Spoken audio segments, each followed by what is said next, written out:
The first time you visit Thailand, a lot of things will genuinely confuse you. Little doll houses on poles, ice in your beer, a spoon used like a knife. But stay a while, and every single one of these quietly starts to make perfect sense. Here are the things in Thailand that make no sense at all, until you actually see them in action. Start with the little ornate houses you'll spot outside almost every building, perched on a pole or pedestal. At first they look like elaborate birdhouses. They're spirit houses, miniature shrines meant to give resident spirits a comfortable place to stay so they don't disturb the people living or working nearby. Locals leave offerings of food, drink, and flowers daily. Once you understand it, it stops being strange and becomes rather beautiful, a small daily gesture of respect woven into the rhythm of ordinary life. What looks like decoration is really an entire worldview made visible, the belief that the seen and unseen share the same space and deserve mutual consideration. That quiet care, repeated every single morning, tells you a lot about how Thai life works. Then there's the cutlery. Thais eat most meals with a spoon and fork, not a knife, and not chopsticks for most dishes. It seems backwards until you eat a few meals and realize it's perfectly logical. The food is already cut into bite-sized pieces during cooking, so a knife is pointless. The spoon does the eating while the fork just pushes food onto it. It's faster, cleaner, and ideally suited to the cuisine, and suddenly hacking at your dinner with a knife seems like the odd habit. It's a perfect example of tools shaped by the food rather than the other way around. The cuisine evolved to be eaten exactly this way, and once you stop importing your own assumptions about the right cutlery, the whole system clicks into place. Next, ice in your beer. To a newcomer, this looks like a crime against a cold drink. But in Thailand's relentless heat, a beer warms up in minutes, and the ice keeps it refreshing to the last sip.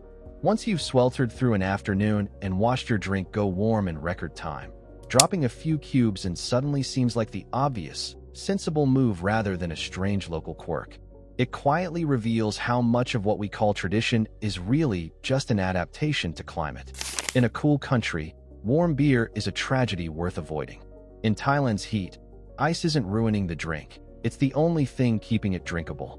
Consider the motorbike taxis weaving fearlessly through gridlocked traffic. It looks chaotic and slightly terrifying. Riders in colored vests darting between cars with a passenger clinging on behind. But in a city where traffic can sit motionless for ages, a nimble motorbike is by far the fastest way to get anywhere. What looks like recklessness is actually a brilliant solution to congestion, and once you've skipped past a mile of stationary cars, you become a convert instantly. The lesson is that the best transport solution depends entirely on the conditions. In a city built for cars that no longer move, the answer isn't a bigger car. It's something small and agile that can thread through the gaps everyone else is stuck in. Then the ever-present convenience store, with multiple branches seemingly on every block, sometimes facing each other across the same street. It seems absurdly excessive until you live there. These stores are open all hours, brilliantly stocked, and handle a huge range of daily needs, from snacks and cold drinks to bill payments and quick meals. In the heat and the bustle, having a cool, reliable, well-stocked shop always within reach stops feeling like overkill and starts feeling essential. The density that seems wasteful is actually demand made visible.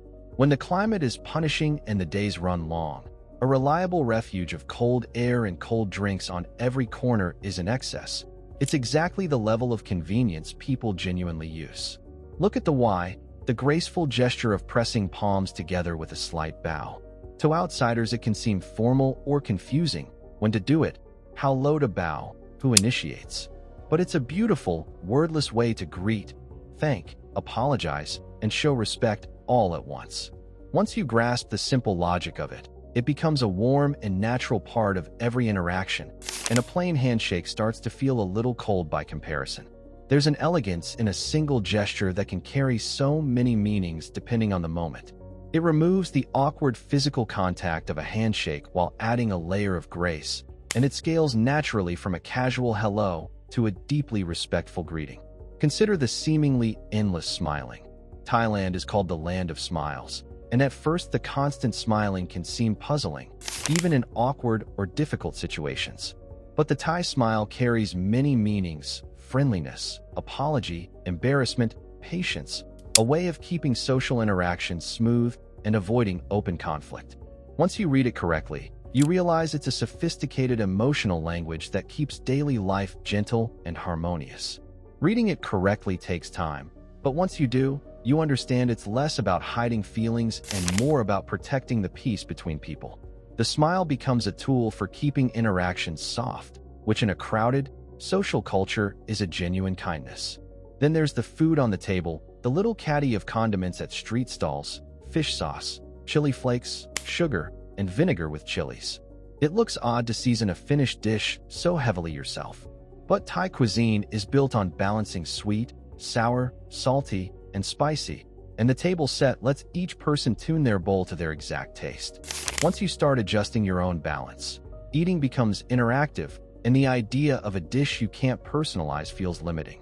It hands control of the final flavor to the eater rather than fixing it in the kitchen, which fits a cuisine obsessed with balance.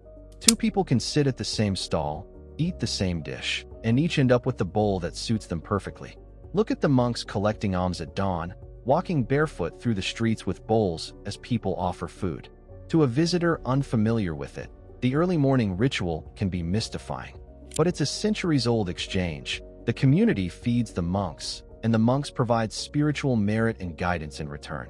Witnessing the quiet dignity of it, you understand it's a living thread connecting daily life to something deeper and older. Far from being a performance for tourists, it's a genuine daily exchange that has sustained both the monks and the community for centuries.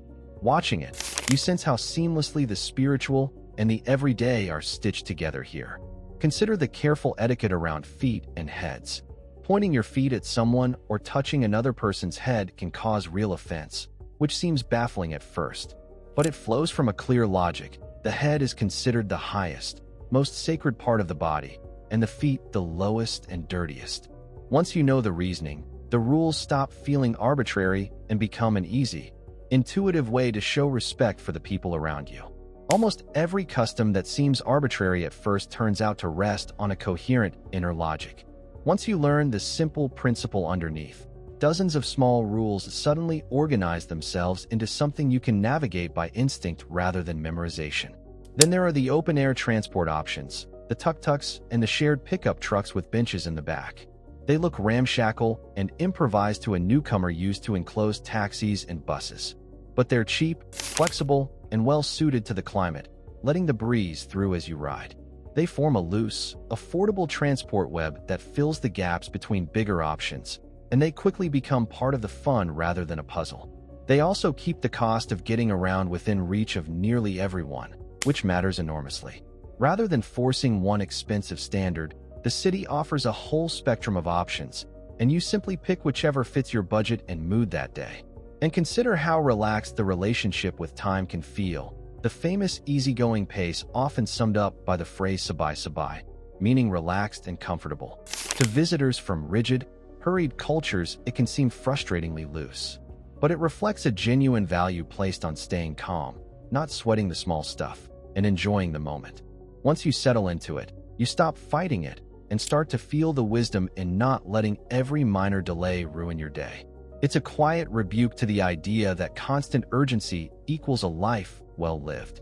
The relaxed pace isn't laziness. It's a deliberate choice about what's worth getting worked up over, and most visitors find their own shoulders dropping after a few days inside it.